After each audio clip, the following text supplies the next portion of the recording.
Buongiorno, buongiorno to those who connect from Italy. Good afternoon, magandang hapon po sa inyong lahat. You who connect from the Philippines. It's 5:02 in the Philippines, 11:02 a.m. in Italy.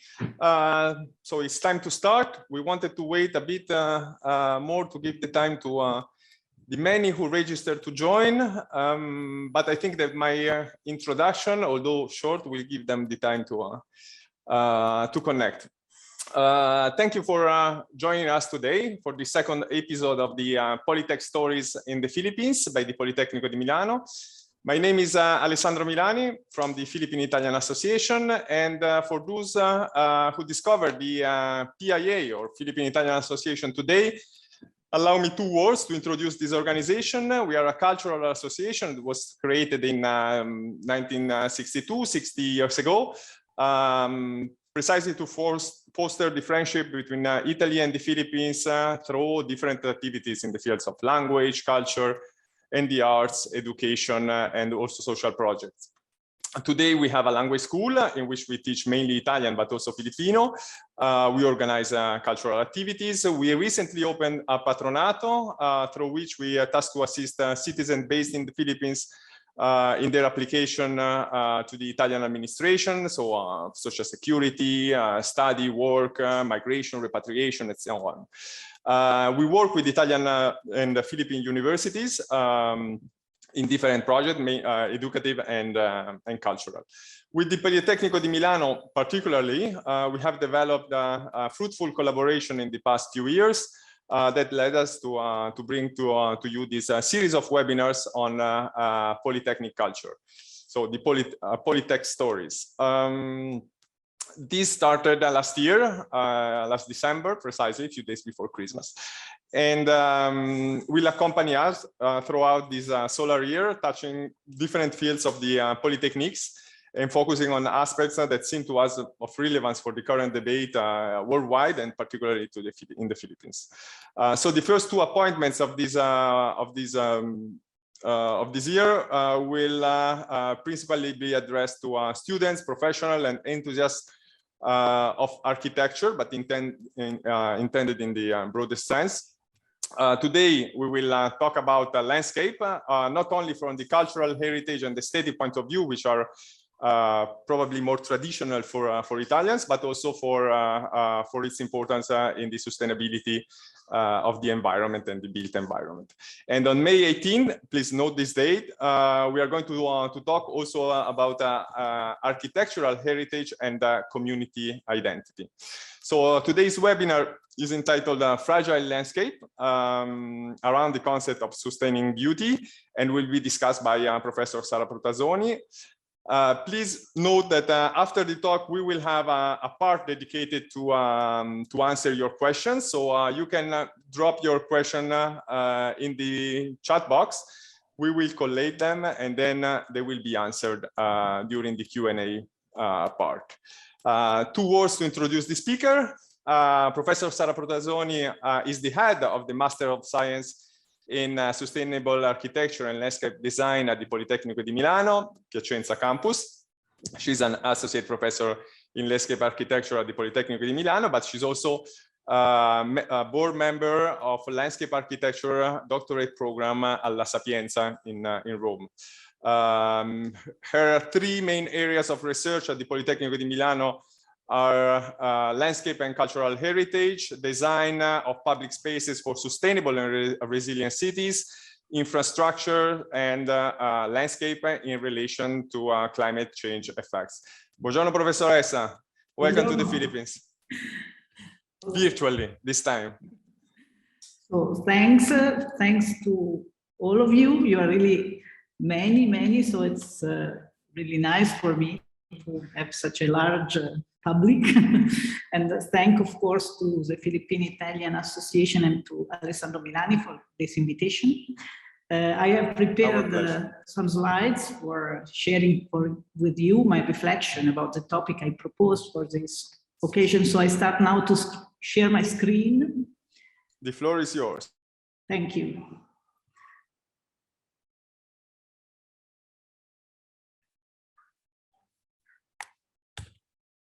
Does it work properly? Yes. Perfect. So today we will talk about landscape, and as already Alessandro Minani has mentioned, I would like to go a little bit beyond the traditional way you expect an Italian professor to speak about the landscape. And so I think it is important as landscape architect, but also as a citizen, to start to take care of the question of the environmental crisis and the role that landscape architecture and landscape design could play in relation with this big question. Few words just to define our field for reflection. I would start from the words. When we say landscape, we mention always a place other than us, a place where we can investigate and transform the reality, and the goals for this transformation are normally our life, the way we inhabit in the world, but also how we contemplate the place. The image which is opening my presentation is somehow a very good example. We are in Sicily, south of Italy. We are in a place where ancient quarry and a very ancient infrastructure for managing the water system of the city, in a place where water is definitely precious, exactly like today. In the time, different behaviors established this, which is in a way nature, in a kind of not transformed way, but if we go beyond, we see that this is nature result of the work of a gardener. What you see here, it's definitely a garden where different kind of vegetations found the right environment to develop in the best way. In this image is showing us that once we mention landscape, we have always to imagine that we are continuously crossing the boundary between what it is nature and what it is artificial. These are two notions that we have always to redefine in our present in the world. But somehow we know that the basic assumption where landscape starts from, it is that human beings transform the world to inhabit it. This is true since eras, since really many years before. Now it's becoming more and more evident because of the crisis, environmental crisis, that in the same way other living beings, plants and animals, act to, in a complex system of collaborations, antagonism, to transform the world because they also inhabit in the world. And now we have understood that we cannot go further with this idea that the human beings dominate the environment without paying attention to the other living beings. Right now, we have clearly the feeling that we are responsible for the environment, and we have to define the conditions for a dimension of a coexistence, what it is represented in this image where cactus and orange trees and lavanda plants are coexisting in the same space. So right now, according to me, it is important to understand that in relation with the environmental crisis, the word landscape should always be connected with a second word, which is responsibility. And this is something that should lead the work of the architect, but also the work of all the citizens in their environment. As you know, once we talk about the classical idea about nature, at least in our countries, this is very strong, but I think it is an idea that we share with a lot of different culture. The relation between what it is artificial and what it is natural is very well represented by the painting up here. It's a famous fresco, the Allegory of Good and Bad Government. And in the Renaissance time, in the humanistic perspective, the idea of a balanced relation between artificial realm and nature is about the city with the city wall dividing where humans are living from something which is outside, but still it is existing in function of the human beings. This is the traditional way. Countryside produces the goods for the city within the life. And the space is a space dominated by geometry, which could be represented in perspective, which is represented in this ideal city, which is a completely artificial realm. You see that no one tree is in the image of the ideal city. This is all in the Renaissance time. And in that time, the idea was very easy to understand. In a way, you had three different natures. The first nature, which was wilderness. The second nature, which was cultivating landscape. Cultivate means that agriculture is transforming the wilderness to produce food and other elements. And then there was a third nature, the realm of garden, where art and nature were combined to make places for pleasure.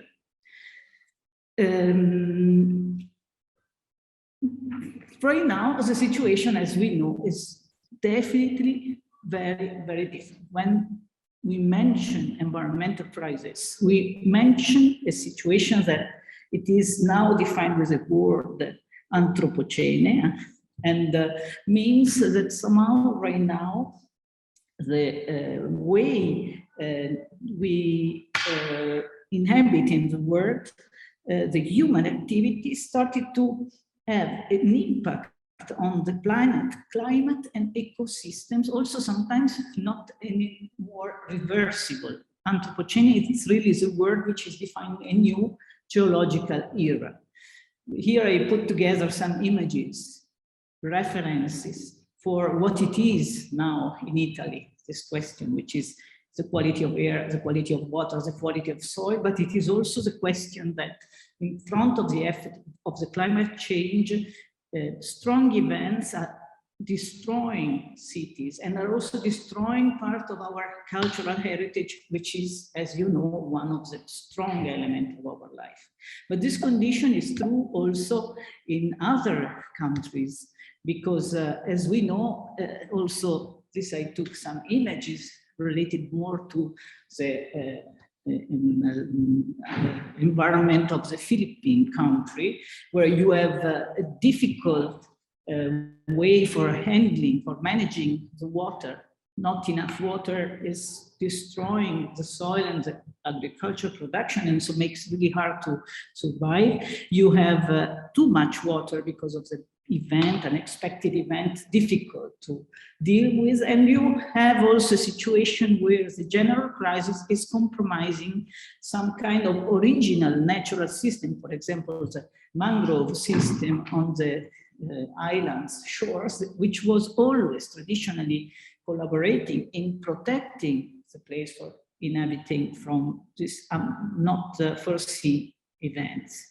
The new conditions of landscape architecture that, as I said before, has to be considered together with the word responsibility, it is somehow very well referred to the new universal perspective of goals that are shared at the level of the entire Earth, which are the Sustainable Development Goals, the Global Agenda for Sustainable Development, which is somehow telling us that we should very quickly and in a very consistent way define national strategies for sustainable development, dealing with the question of economic growth, social inclusion, environmental protection, so that all what we introduce in terms of transformation and in general practices for dealing with the problems of the reality should try to at least go close to the realization of these main goals that are articulated in a number of goals and in a number of tasks. It's a very important agenda that we share at the global level, and which is also soliciting a new dimension of work for landscape design and sustainable architecture, which is basically also the main topic for my work. But today with you, since we... Professoressa, scusi, se la interrompo. I have the feeling that the slides are not changing. I don't know if it's wanted or not. I just wanted to... which is a slide that you are looking the at? introduction still. We're still at the first, but then I heard... I went to... Wait. I had the feeling, in fact. I'm really sorry because now you see again my screen. Do you see that they are changing? Yes, yes, yes, yes. So somehow I leave this because somehow I went from the first image, then I went showing this, which are the images related to the idea of the three nature. I said before, the environmental crisis in Italy, in Philippine, and I was now on this. Now you see Sustainable Development Goals. Yes. Okay, so I move to the next. Sorry, I didn't realize it. Thanks for So I leave this format so that I'm sure that the slides are moving. I think it's better. So within this frame, I would like to understand a little bit more in depth if it is possible within the approach of landscape and architecture establish a relation between the question of sustainability, which is basically centered on more performance and functional aspects of providing all what it is possible for improving the quality of the environment. If it is possible to connect this level of work with something that I would like to define aesthetics. Aesthetics not in terms of the stupid way of intending beauty in a superficial way, but really aesthetic as a condition for a spiritual and intellectual and sensible experience of the world. The aesthetic of what defines our perception of landscape when we see a nice landscape, if we have the opportunity of understanding things about our relation with nature and also of experiencing comfort and nice feelings because of the quality of the space in itself. For making this reflection with you, I have to say that I would like to mention something which is the beginning of this work, because basically in landscape architecture, it is impossible to generate and maintain the beauty of landscapes, parks, and gardens without paying attention to the vital needs of living beings, plants, but also animals. Once a landscape designer works, he has really to take care of this. Since the beginning of the discipline of landscape architecture in the 17th century, this is a very important base for our work, which means that in this research about the relation between sustainability and landscape arrives bringing a set of tools which are already important, solid, and which are already aimed about this definition of something which is good and positive for the life. The second thing it is that traditionally landscape architecture, which is trying to reach the dimension of beauty, is always asked to deal with living entities, but also limited sources.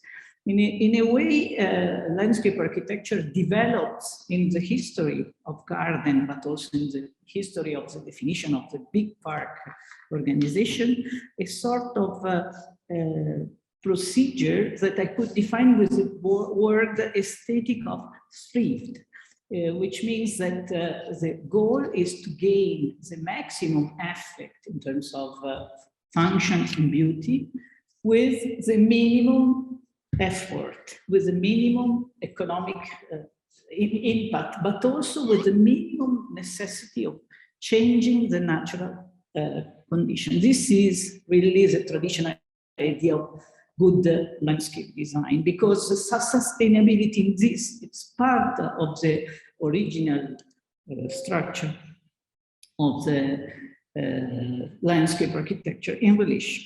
I want with you to share a few projects, 4 projects I selected, which are showing in which way in contemporary experience of landscape architecture, somehow we, I want to okay. We show in which way the contemporary experience of landscape architecture working about sites that we can define disturbed sites, sites where there are pre-existing conditions, where somehow the quality of the environment in terms of ecological performances and also the character and the quality of the spatial and the identity of the space is not working. Somehow landscape architecture is introducing new tools and new way for answering to all these problems. The first project is a project by a very important office in France and Germany, Agence Terre. It is a park which was realized on the Seine river in a former dock site. Dock river harbor means somehow a kind of very functional area which is set with mineral surfaces, with structures that are somehow destroying completely the quality of the soil and also the definition of the borders in the relation with surrounding city. In this part of the city, in the surrounding, a very important and interesting housing project was done, and then the idea was that this park was realized to solve a lot of ecological questions. Actually, it is also contributing in the water management system with phytodepuration that is treating the water of the river and also the gray water produced by the housing in the surrounding. As you see, somehow there is a very strong technical definition of the aspect for water management, which is represented in this drawing where engineers are really studying in which ways the levels of the water could work. But somehow this becomes the opportunity for proposing a new kind of landscape where the river, the traditional original river landscape, is proposed as the scenario for new public behaviors. This park becomes in this something which is in between city and ecological services. It is definitely what in our technical words we define ecosystem services, so that ecological and biological performances are going together with new behavior and new character also of the space, where a lot of collective facilities are proposed, both for relaxing, for leisure, but also for bringing ahead experiences in urban gardening, answering to a need which is very shared and very common in the contemporary city, and also sport facility and the collective facility for kids, playgrounds, and so on. Altogether, in an idea of a completely new image and structure of a park for leisure, and so in a way, a new answer to the traditional way we are imagining the parks as urban services for the quality of the urban life. The second project, in terms of how we deal with the so-called disturbed place, is even more extreme and more experimental. In this case, we are in a site which was a military airport, which was abandoned. And so, as it happens, of course, the permeable surfaces that, as you know, it's really one of the main questions for the consumption of ground, which is one of the big questions of the Western contemporary urbanization. Somehow this idea, the idea of this project is to try to understand how to transform it without completely deleting the previous use and the previous image of this place. In this, we could say that the aesthetic of thrift I mentioned before finds here a very strong representation. In this park, somehow the landscape architects decided to work about the layered system of what was before the technical device of the airport, the abandonment phase, the phase when in the breaks of the asphalt and of the concrete surfaces, nature started to come back again in the site. And somehow the final result is a proposal where the management of all this asphalt and concrete surface broken in different dimensions was the support for starting new biological processes so that nature could find again place for growing, producing a very, very fascinating new system of scenarios for the different collective activities. So in a way, it's a new ruderal situation, more or less like a kind of archaeological site, which is communicating different meanings. One meaning is the fact that this military area is now open and offered to the community.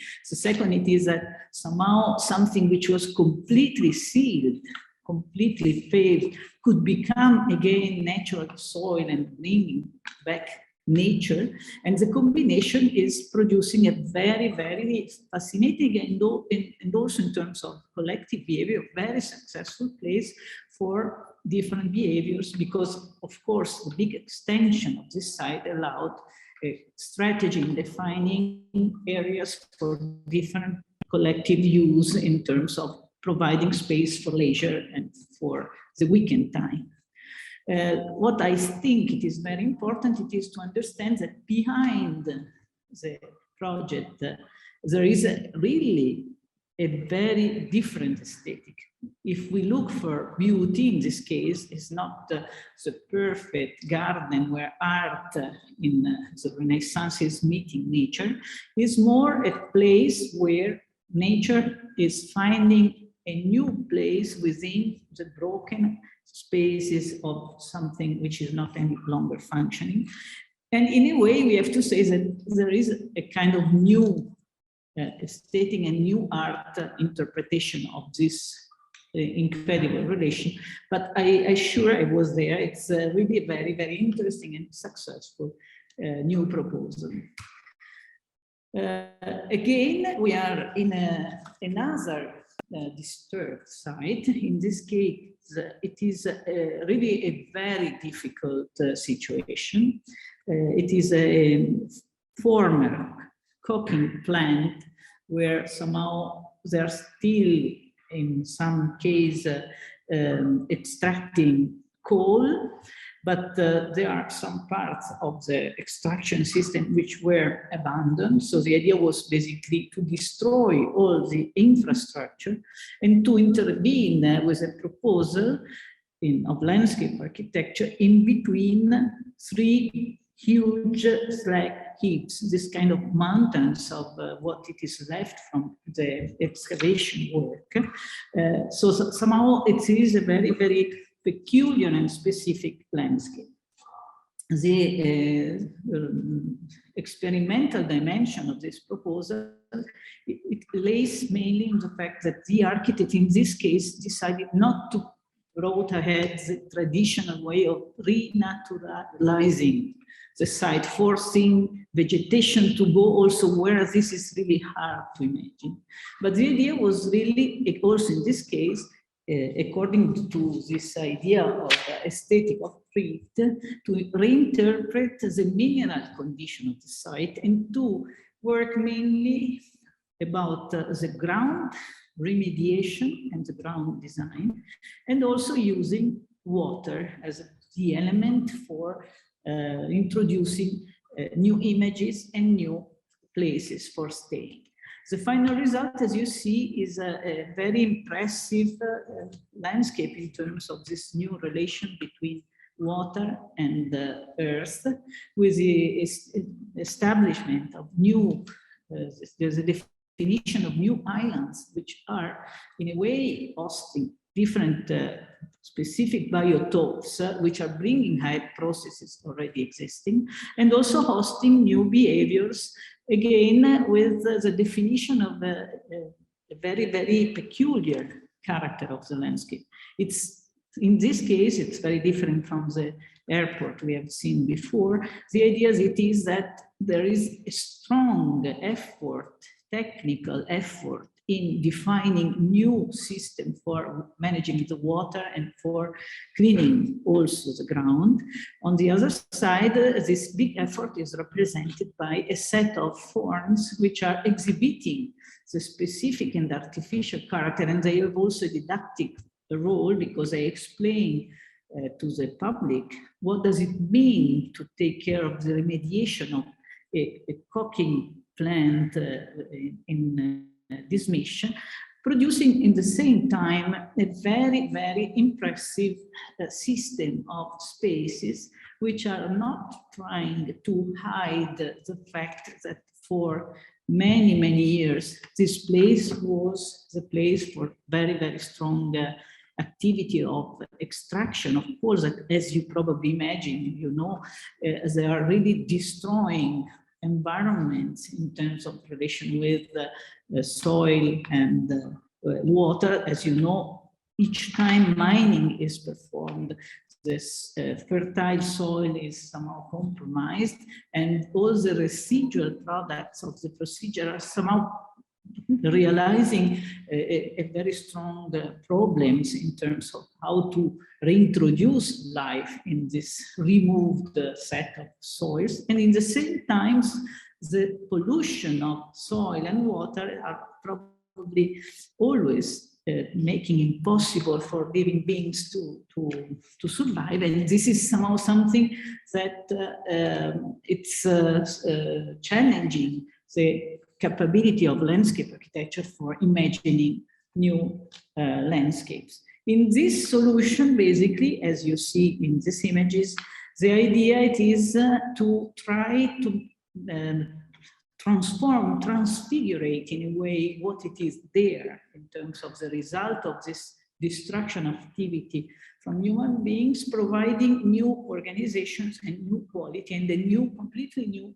atmosphere. Also, in this case, for the community, this system of places is now very successful, and it's becoming the central point, the core point for a very huge procedures where 150 hectares of land, which were before considered completely the asset, completely taken away from the possibility of being used and inhabited by the citizen, are now starting to be imagined again as places for the community. This is a big question, of course, in relation to the transformation of the economics, the condition of the mining work, and in general, the fact that the coal is becoming somehow something which is changing on the perspective of economy, and this kind of abandoned minerarian sites are definitely a problem in a wider sense.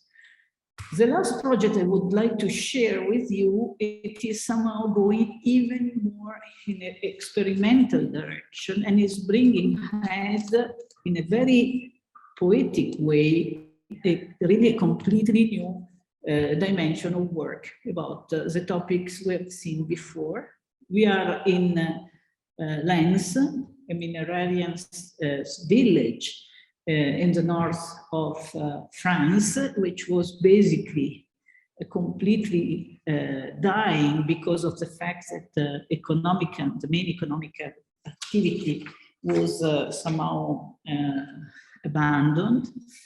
As you see, it is from this aerial view, the project is something which takes place in the foreground, but somehow the way the author of this design, which is a very interesting landscape architect, Catherine Mosbach, somehow the work is taking in account a wider landscape, where somehow the fact that the extraction activity was abandoned left huge pits And also a lot of signs on the ground because of the fact that all the village was organized around the tracks for transporting the coal for this minerarian work. Slag heap and this kind of spoil tips are really characterizing this landscape in a panoramic view in this way. But the work of Catherine Mosbach went further. So the main question for her was really to understand not just the mountains, the spoil tips on the background, but to go closer and to do really research and inquire about the specific quality of the soil of this area. The problems were, of course, contamination of topsoil and also the contamination of the water table because of the abandonment. Then what she understood was that even this apparently completely dead soil was hosting a very, very specific process of recolonization by nature. Somehow she understood that the surface of the ground is not just a white sheet without any quality and any structure, but somehow it's a very complex system where the different signs and also the water moving in it allowed to grow up different kind of mosses, lichens, and also microorganisms. And somehow she moved from the panoramic view of the first image to this new attention to a kind of micro natural process, biological process, which opened a new hope for this completely destroyed element. The program of the project was to realize the park in the surrounding of the new museum that Louvre decided to realize in this village within a national policy where bringing kind of very qualified cultural functions in so depressed economical area would have helped to improve the general condition of this periphery. As you know, the culture, the national culture in Paris is very much centralized, and in this case the idea was really to open here a branch of the Louvre Museum to provide the opportunity for developing local economical and cultural processes. The design was, the competition for the building was won by a very important Japanese architect, Kazuo Seijima, Sana, they are very, very famous. The competition for the park was won by this French, quite young at the time, landscape architect, Catherine Mosbach. The idea was to work in both, in the case of, for the definition of the park, about the specific condition of the quality of the soil, which was understood in the way I showed you before. And somehow the idea for designing the park is completely unexpected in a way in relation to the traditional way of imagining the park. The first assumption was that the main question was the form, the shape, the morphology of the ground in relation of the water. The water here is something which is, of course, existing in the ground, but it is also somehow the water of the rain. Here, the rain is really coming very often as a continuous process, which is somehow influencing this kind of atmosphere that you see in this photo. The idea of Catherine Mosbach was really to imagine a park as a kind of humid environment where the way to collect the water, to distribute it, to organize surfaces where to walk on, to organize spots in these surfaces where different kind of vegetation could grow, was leading a completely innovative resolution. Here you have an image where on the background you have the exterior wall of the museum by Sana. On the foreground, you have the main system that Catherine Bosbach was defining. Some parts are paved. In the paved, she was able, transfigurating what she has understood on the natural ground of the sites that we have seen before, organizing kind of fractures where small vegetation could grow and could survive in a condition where a lot of water was coming or condition where the water was not so much. So the idea of kind of transforming environment is very strong. The same procedure, and this is very experimental, was also set for setting the edge. So, they needed to protect, of course, the museum and its park, and instead of realizing the typical concrete or steel fences, somehow Catherine Bosbach proposed this thick wall of raw earth, and somehow she studied also in this case the different transformation of lichens and mosses growing and changing according to the level of humidity, and somehow this edge is not really an edge, but it's more a background of the park in itself. A park which is somehow evoking the specific quality of the landscape in the surrounding. Again, I think it is important to understand that the aesthetic behind this park is completely innovative in relation to what we are used normally to see in the work of landscape architecture.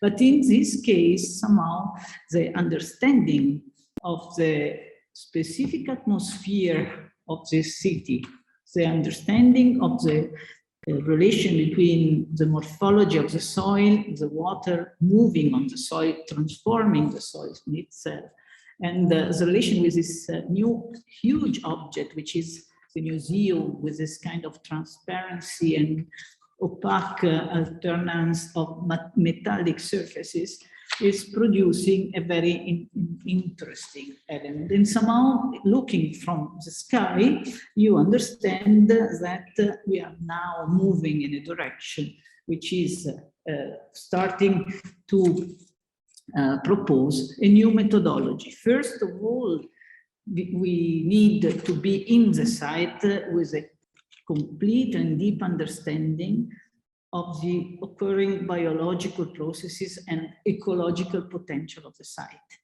In another situation, one would have just taken away 1.5 meters of soil and introducing new fertile soil for proposing a very traditional green structure.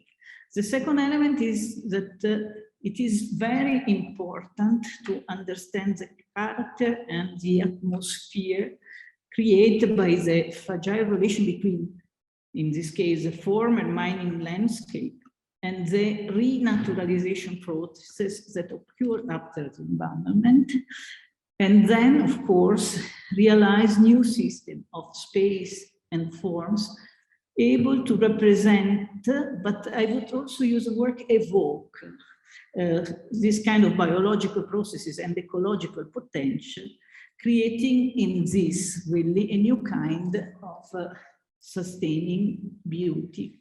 This is the last image I would like to share with you.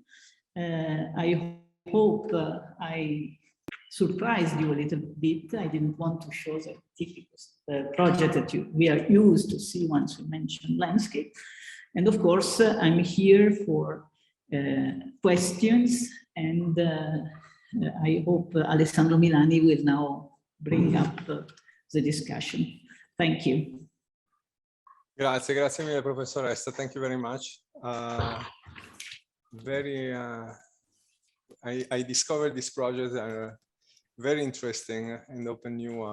I wonder if while waiting for the first question to come, these projects were realized on land, public spaces, or were private spaces? Who was the motor behind these projects?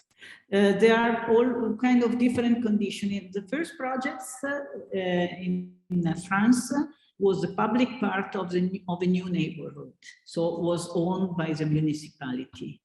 And somehow they did a competition, and within the competition they had a section for landscape architecture, but the promoter was public administration of someone. In the second case, somehow the system was, we were in Germany, and somehow it's more or less what happens also in Italy. I don't know in Philippine, because unfortunately I'm not an expert. The abandoned military areas are part again of the public system of properties. And so the promotion also in this case was a local administration. Again, a competition, and it was a public activity. The third case was, they're all basically public, because also the third case was a minerarian area where they torn down part of the infrastructures, and the municipality overtook the question of how to reform and how to restore this huge, really huge, because it's 150 hectares compared to a small village.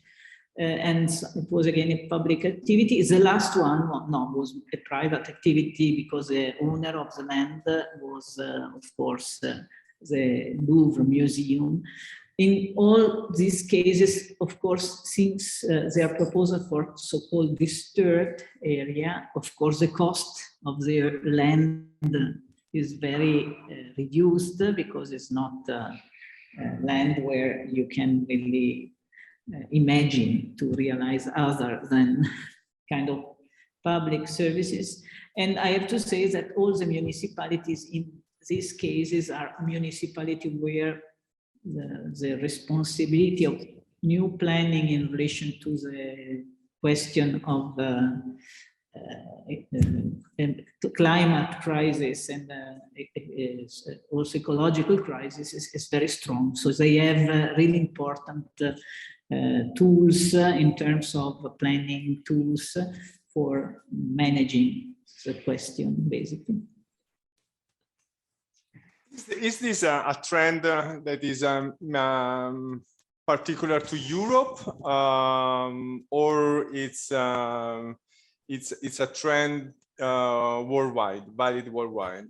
It's definitely a trend worldwide. My view is more informed about what happened in Europe, but right now, for example, in China, they have understood also that the question of the climate change and the problem of the relation between earth and water should be taken in account even before starting to build, because it is economically convenient.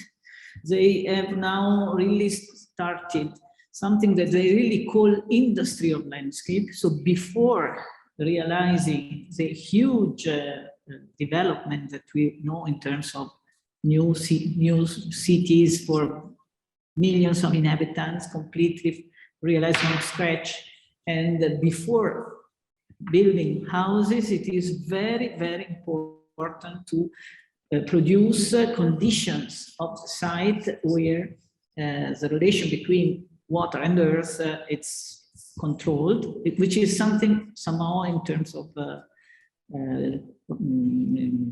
philosophy very functional, but they understood also that they could introduce new values if this is done in a nice way. So one of the most interesting studios about this procedure is Turenscape Kongjiangyu. I don't know if I pronounce the name in the proper way, but it's really the studios with hundreds of landscape designers, and they deal with huge interventions. But this is somehow something that also in the United States, where the question of private-public is a little bit more difficult to frame, of course. But even within the private development strategies, now the fact that the question of providing good control of the quality of water, air, and soil, it's really crucial. And also the fact that it's convenient once you take care of it, to take care of the quality of the space. And somehow also United States is now producing very interesting approaches.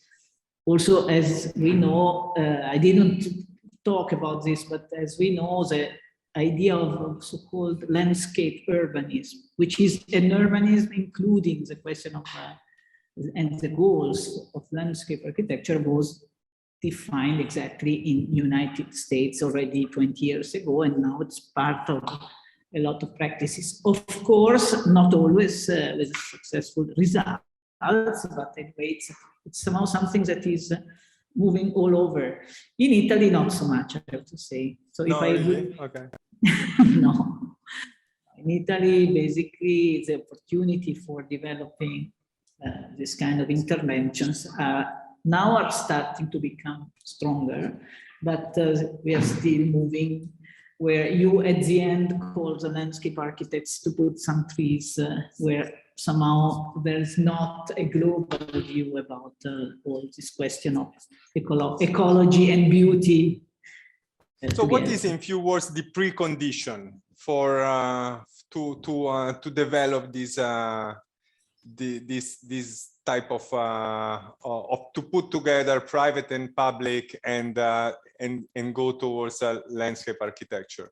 Well, this is not an easy question, of course. According to me, there are different levels. Of course, one level is the economical structural level. Different countries have different way of imagining this interaction between public and private. Of course, this is the precondition in China, for sure, to imagine that before starting to build a city, you can already define these huge interventions for reorganizing. It is easier to imagine that, for example, in the United States or in Europe, because of the way of controlling that, in the way the state is controlling, of course, the economy. The second level is for sure also a question of the culture. Somehow in Italy, really in a very strong way, in the rest of Europe, a little bit less. Once we mention landscape, there is always the conflict between a perspective which is very conservative in a way, so that's trying to maintain the so-called heritage without touching anything. But then in the rest of the land, nothing is under control. So the funny situation of Italy, it is on one side, we preserve the big episodes of our cultural heritage, which are really beautiful, but the rest of the land is very much often a land abandoned and not no one is really taking care. Somehow in Italy we have still the idea that we have the beautiful landscape and the rest, okay, it doesn't matter, which is really a big problem. In other countries, this basic culture is quite different, and in other countries like in England and in Germany, but also in France,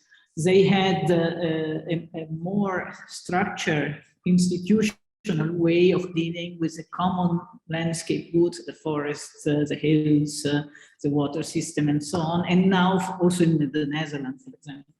And now for them, it is a little bit easier to convert this traditional system of tools in way for handling. In Italy, what we have is basically the heritage protection tradition, and not really something that it's including also this kind of ecological and, in a way, ecosystem services view. Of course, climate is influencing a lot. And of course, also if there are or not a lot of human beings in one place. A lot of human beings in one place normally are producing, either in the past they did really masterpieces, but in the contemporary dimension, the density of human beings producing ecological disaster. This is something we have learned, and it's producing a very hard situation to handle in terms of ensuring quality for the life of the human beings. Look at, for example, a city like Rome or like Naples in Italy, which are incredibly beautiful. But then if you go there, you perceive the difficulty in handling the problem of waste, the problem of water distribution, the security. So there are a lot of aspects that we have problem in handling, and this is definitely influencing a lot the quality of our spaces and the quality of our landscapes. So I don't know if I've answered, but yes. Well, I have some follow-up question, but it's not just a conversation between us. I see a question by Aliria, who asked more technical. What's the aesthetic balance between the site before, so in mineral and other or other type of sites, and the new landscape? The new have to hide the previous and horrible, or what is the or have to combine? What is the purpose?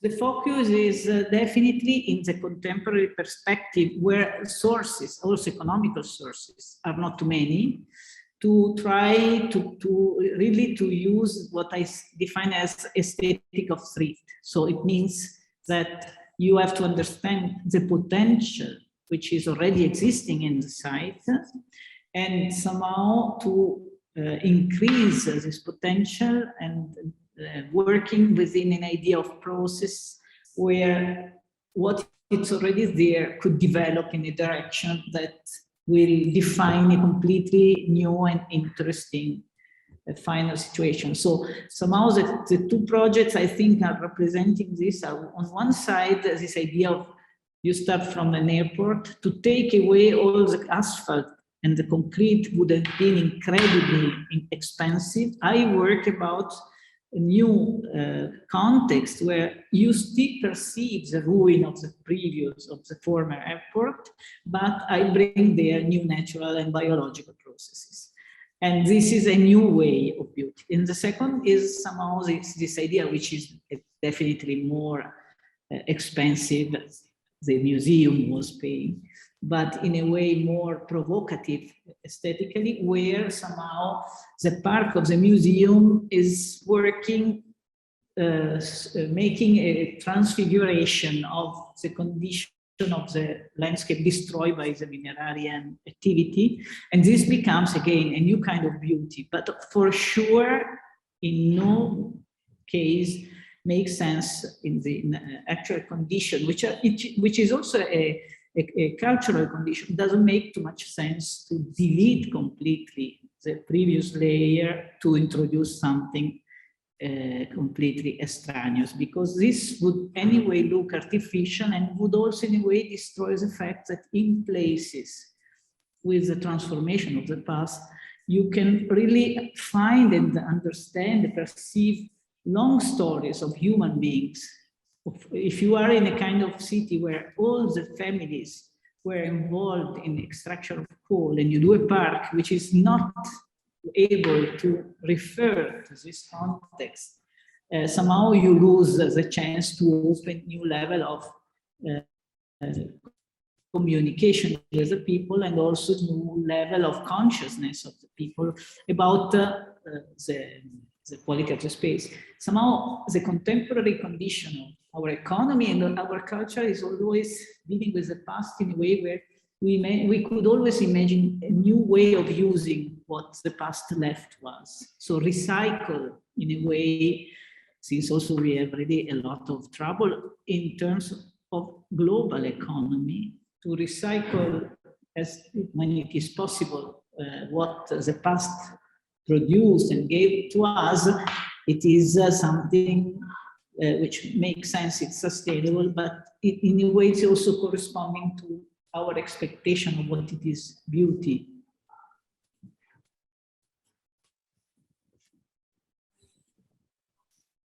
Other question? There is a question. I saw you frozen. I didn't know if it was my audio or. There's a question in what are the common struggles in terms of leaning towards a balance of aesthetic and environmental sustainability? I think here what is behind the two. Yeah. Struggle. Well, for sure, a little bit we have a struggle because in a way it is now more common, and we could say also easier, to solve the question of sustainability and environmental crisis in a technical way, so that you don't have to discuss about the collective appreciation of what you do. And somehow, in my experience, once I deal with public administration in designing landscape, somehow they prefer more technical, traditional way where you say, you take away asphalt, you bring new vegetation, you make rain garden, you do phytodepuration, somehow in a very technical way. The need to combine this new environmental approach together with the traditional idea of landscape, which is also saying, be careful, we have also to produce beautiful places. It's a little bit more recent, and it is not always shared by everyone. Also because it is somehow something that originally was a little bit kept aside from the sustainable approach to landscape architecture. Somehow it was, for me, a good reference. It was the manifesto that an American landscape architect, Elizabeth Mayer, proposed already a lot of years ago, when she was understanding that the engineering approach to the question of the quality of environment, excluding this big question about what it is beautiful for the common people, was leading to something difficult and to handle in terms of our relation with the world, and also our relation with the landscape, where normally we are also trying to find meanings. Landscape had always a meaning. In the history of a landscape, we know that religions, projection, myth, stories, somehow there is a narrative dimension of landscape which is a human need. So somehow the idea to divide ecological performances from beauty was always a question. Right now, the debate in our field is becoming stronger. I have to say that in the practice, we are still moving in a very often in a line where you have engineers, environmental engineers solving question, architects called at the end to introduce nice shapes in terms of fountains, trees, and so on. But somehow this idea of recycling also what it is there, understanding the processes and producing an aesthetic deeply rooted in the places where the new design are happening, it's not performed really often. And the final result is often this kind of international polite green that you find more or less the same, all green, even where green is not possible to grow, no? So you have the same things in London and the same ideas in London and in Johannesburg, which is somehow something that probably doesn't make too much sense. But now the consciousness is growing. Okay, and there's a question by John that takes us to the economy side. how much does landscaping and sustainable architecture affect the economy? Is there a connection, a virtuous circle between the two? And how does the design affect the workforce of a country? It's a good question. It requires a lot of research that personally, unfortunately, I haven't done. And also I think that it was not really performed. According to me, you need really to focus on the different structural conditions of the different countries. For me, it was really very impressive. Once in 2011, I went to this Congress of the industry of landscape in China. I don't know too much about China, but it was clear that a country which was growing in a very intense way, as we know, and compare for sure with Italy and also with Europe, they understood that it was not possible any longer to refuse to deal with some basic questions, which are the fact that you don't have the water where you need it, and you have too much water when you don't need it. Of course, I don't think they have found the result, but in general, I think that what it is important, it is to be aware of the fact that once the United Nations define the Sustainable Development Goals, all the public administration understood that it is not possible to participate an answer to these big questions, because not just because, and this is the main thing, they are crucial element for the fact that human beings could live in a proper way in their countries. It's a question of social justice, a question of the quality of the primary elements and so on. But for sure, it's now becoming quite clear that what we pay to reform situations that were not designed in the proper way, in the long time, it's influencing the economies in a very strong way. And so somehow it is important to understand that this new attention for the quality of the environment could produce a very significant local system of economies. And it is the responsibilities of the administration somehow to find a way that this activity, it is also economically recognized. Right now in Europe, the big debate is about the way for estimating what we call natural capital. Since the quality of the environment is a common good, and we have a responsibility about this. Now, the companies who are working for increasing the natural capital require to have a kind of economical assessment of their work. In Italy, the idea it is that you get some discount on your taxes, because somehow it's a gift.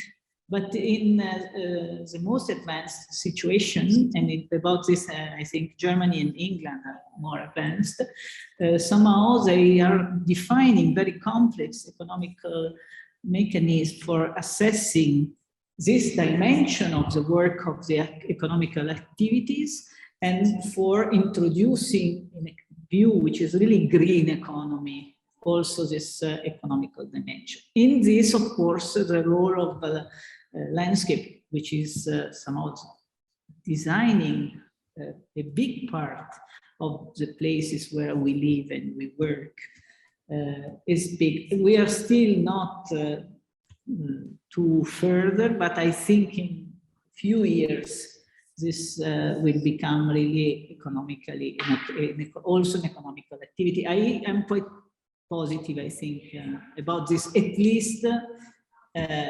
in Europe. I don't know, I don't have a global view about this because it's not my field, but this is my idea.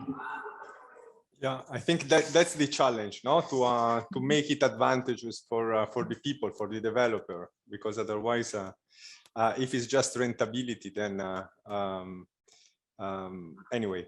There's another question that switches a bit on health and well-being. How should health and well-being in a built environment, structure, etc., be monitored? Is there a special way to monitor health, or because there's a connection, I imagine? Well, right now, the question of well-being and health is,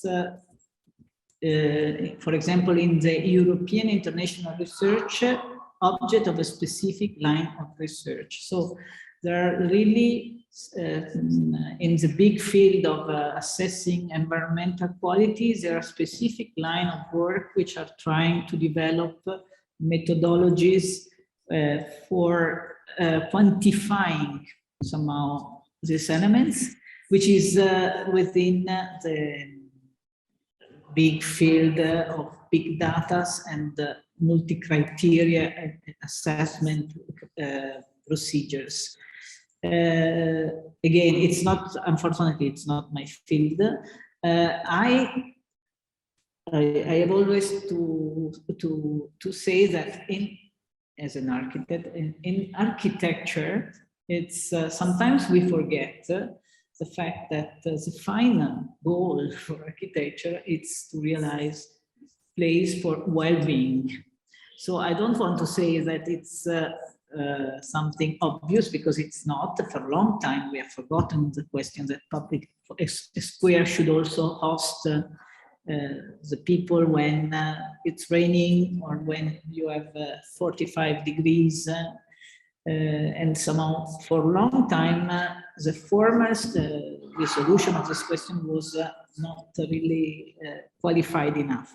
But if we go to the roots of architecture and landscape architecture, and the question of well-being is part of our normal, it's one of our tasks we cannot do without paying attention.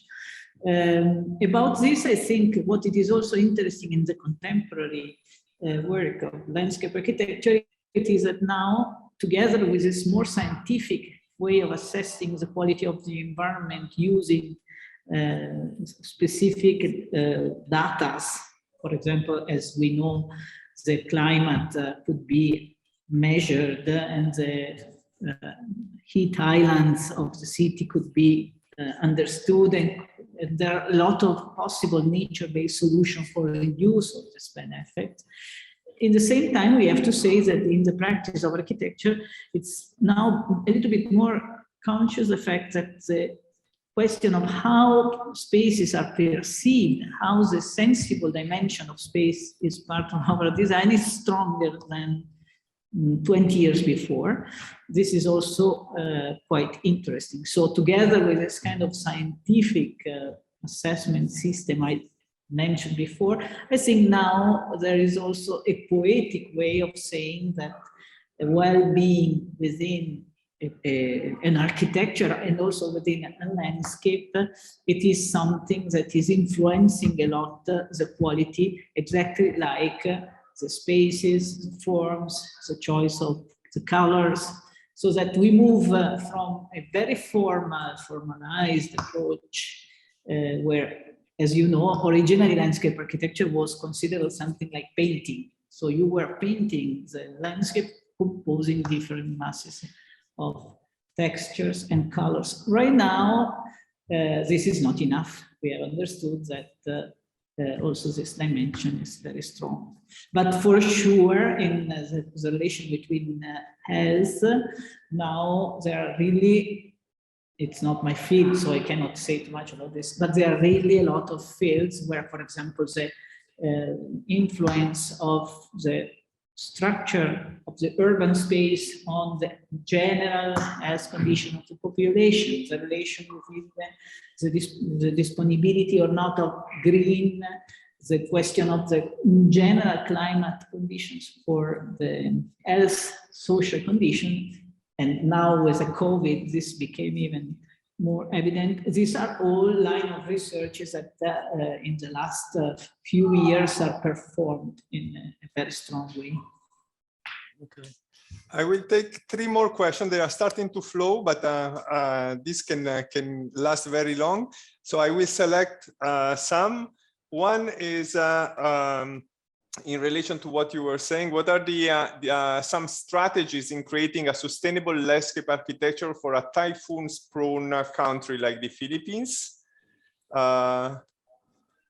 Okay, about this again, I'm sorry, but I have colleagues who are much more expert. I have to say that we have a lot of students in the course I'm coordinating coming from these areas. So what I know because I saw their work. We can say that the first thing it is to work about the notion of resilience, which means to imagine, to realize landscape and in general urban context where the possibility of go back to a condition of balance once a very stressing event like a typhoon comes, it is important. This is really a completely change of perspective, so that once you define the infrastructure of the city, you have to introduce this as a goal, and you have to work about the water system in a completely different way.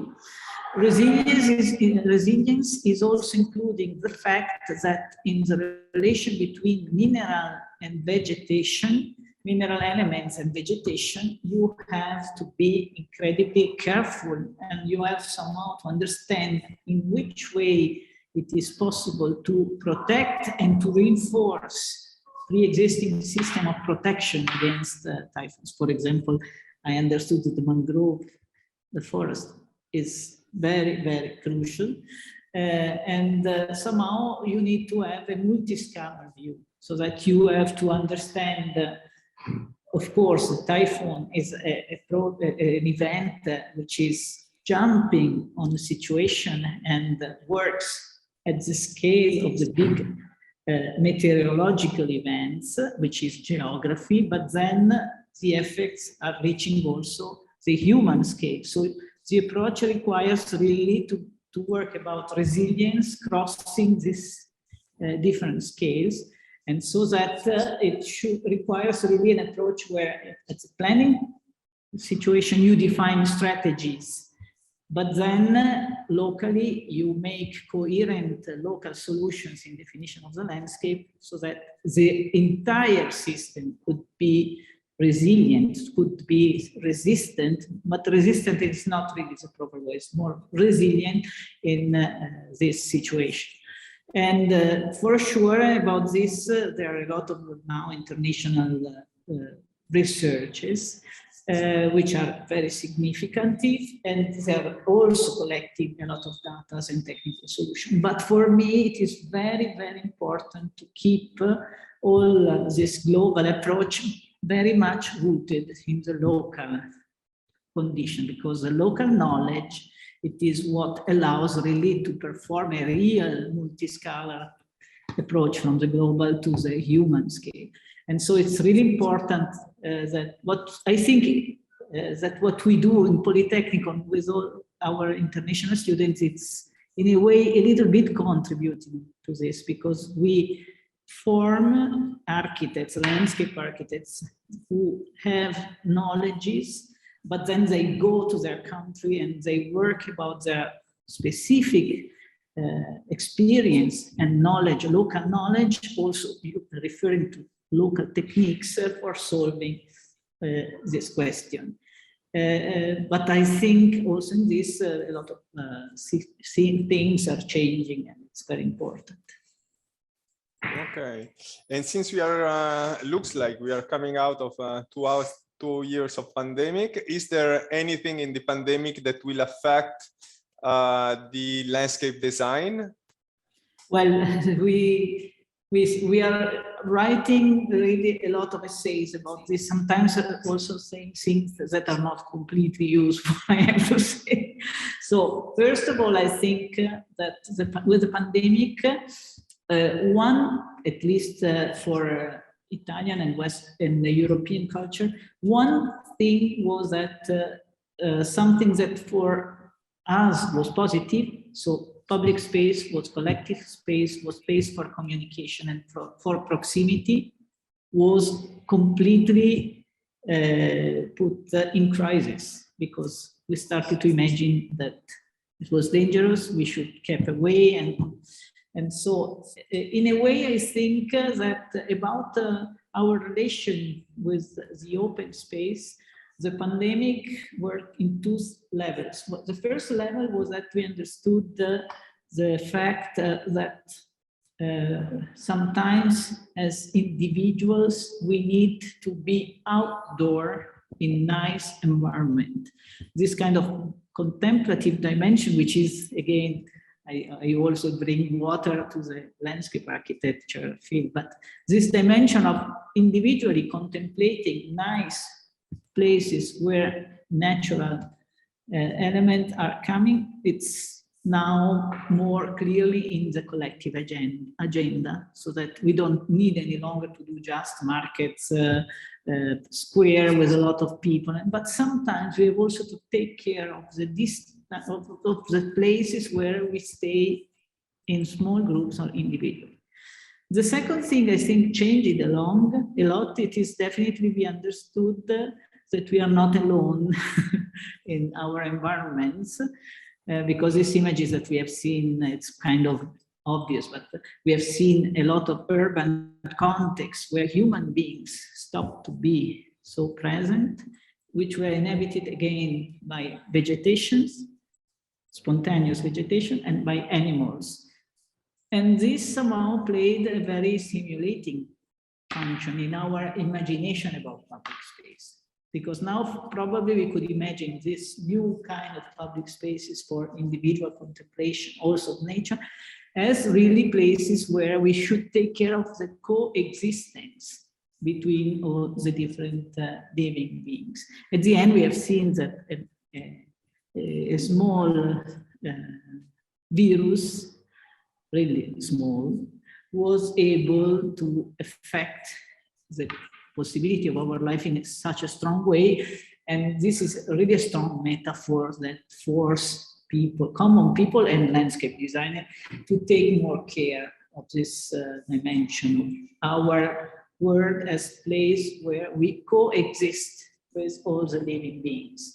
And this is again going definitely in reinforcing the idea of paying attention to the sustainable development goals as anthropological responsibility. Okay, last question. Sorry for those, I will not read, but perhaps we will collate them and send them to Professor Protasoni if she agrees. Last question is reconnecting to what we were saying before about the preconditions, how important it is to be able to communicate the aesthetic and naturalistic logic of environmental redevelopment to the population. For instance, to find the funds for the projects, or even to allow the people to appreciate it. Well, it's definitely very, very, very, very important. If you think, if you look back to the past, for example, in the moment when the industrialization, the first industrialization, the Industrial Revolution in Europe of the 19th century, compromised in a very strong way. It was the first big environmental crisis. The quality of the air in the city and the heritage was destroyed. There was a big movement that produced the romantic perception of the reality and the romantic way of expressing through the art a new intention in relation to the environment. In the same way, I think that our new collective awareness of the environmental crisis should really definitely be nourished by a very open exchange between arts, photography, architecture, literature, where somehow we could share some kind of basic value which are not so difficult to understand, but sometimes they are not really considered by everyone the obvious base for our individual and collective behaviors towards the environment. So it's really definitely communication of this level. It's definitely something very, very, very important. Fantastic. Grazie mille, Professor Protasoni. It was really enlightening for me, and I believe for everybody, in the number of questions that are arriving.